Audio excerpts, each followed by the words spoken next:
kalau boleh saya sarankan, ya, wasilah-wasilah yang terkadang akan mengantarkan seseorang kepada hizbiyah, sebisa mungkin untuk kita tutup, sebisa mungkin, ya.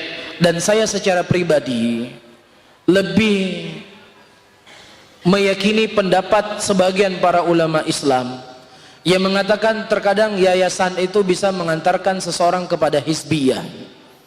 Ya, saya tidak mengatakan yayasan itu haram, tidak, karena itu kita berada di negeri muslim, di negeri seperti ini butuh legalitas.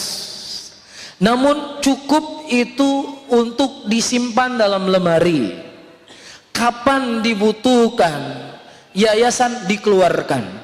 Tidak perlu perjalanan kita sehari-hari dibangun di atas yayasan.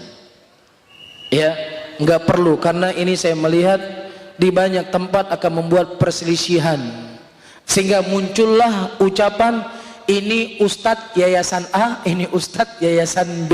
Ini kalimat sudah cukup menjijikkan, sangat menjijikkan. Kenapa saya katakan menjijikkan? Rasulullah SAW di hadapan para sahabat berkata, ya muhajirin, ya ansar. Muhajirin ini kalimat syar'i, ansar itu kalimat syar'i. Was-sabiqun al-awwalun minal muhajirin wal ansar walladzina taba'um bi ihsan radhiyallahu anhum wa radwan. Ini kalimat syar'i. Orang-orang terdahulu dari kalangan muhajirin dan orang-orang terdahulu dari kalangan ansar dan orang-orang yang mengikuti mereka dengan cara yang baik, Allah ridha kepada mereka dan mereka telah ridha kepada Allah. Tapi ketika dipanggil di depan Rasul, ya muhajirin, kata Rasulullah, da'a fa innaha mumtinah, tinggalkan ini seruan-seruan jahiliyah yang sangat bau, kata Nabi SAW. Sehingga ini dampaknya, ya, ini Ustadz yayasan A, ini Ustadz yayasan B, ya.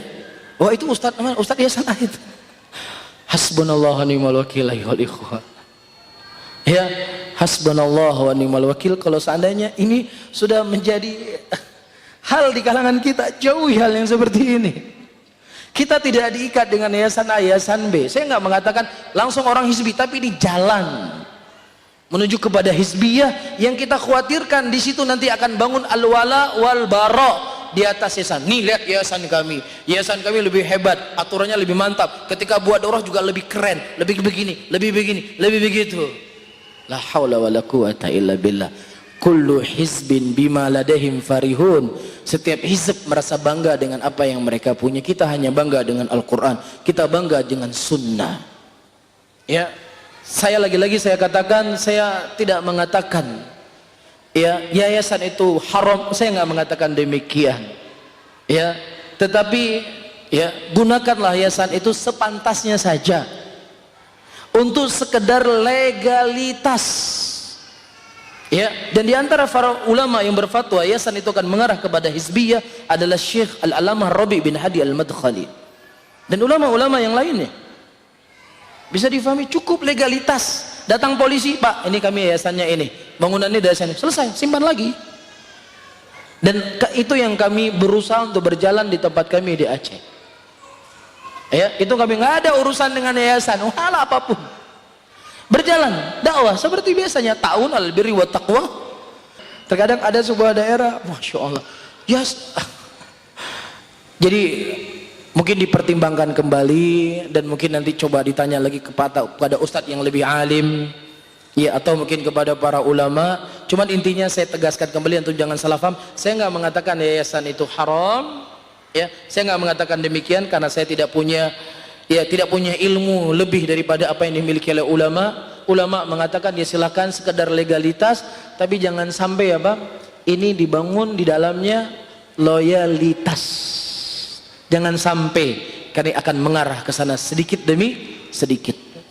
Ya, akhirnya nanti akan ada pola. Wah, ini Ustadz A diundang oleh yayasan A. Padahal terkadang Ustadz itu diundang oleh yayasan tadi, tapi karena yang undang bukan yayasan dia, nggak hadir. Itu sudah terjadi di kalangan salafiyin, di kalangan al-sunnah sudah terjadi. Karena nggak diundang sama ustadznya, akhirnya nggak direkomendasi oleh yayasannya. Ini kan ini sudah berbahaya, saudara-saudaraku. Ini sudah mengarah kepada hizbiyah. Ini sudah berarah kepada kelompok-kelompok. Apa saja yang mengarah kepada hizbiyah ditutup rapat-rapat. Jangan sampai ini menjerumuskan kita ke dalam hizbiyah. Hizbiyah itu sesuatu yang menjijikkan. Ahlus sunnah tidak terikat dengan apapun. Loyalitas mereka Al-Quran dan sunnah Rasulullah SAW. Tidak ada di dalam ahlus sunnah berloyalitas kepada seorang syekh, kepada seorang ustadz, kemudian dia bangun loyalitasnya. Tidak dikenal oleh ahlus sunnah.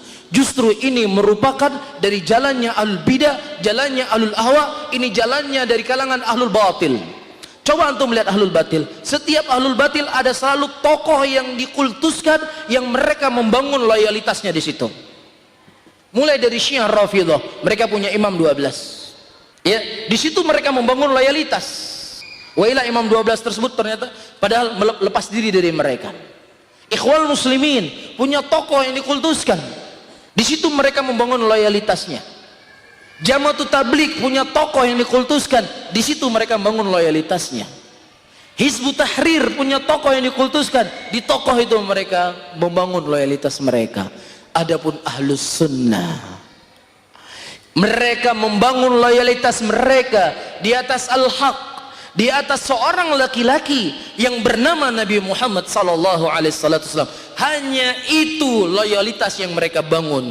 Selain dari itu, selain dari sahabat, ijma'nya sahabat, selain dari itu tidak ada ulama yang dikultuskan di kalangan ahlus sunnah. Bisa saja dia mengambil pendapat ulama Madinah, bisa saja dia terkadang mengambil pendapat ulama Mekah, bisa saja terkadang dia mengambil pendapat ulama Urdun, bisa saja dia mengambil pendapat ulama Mesir, bisa saja terkadang dia meninggalkan ulama Madinah, diambil ulama Yaman.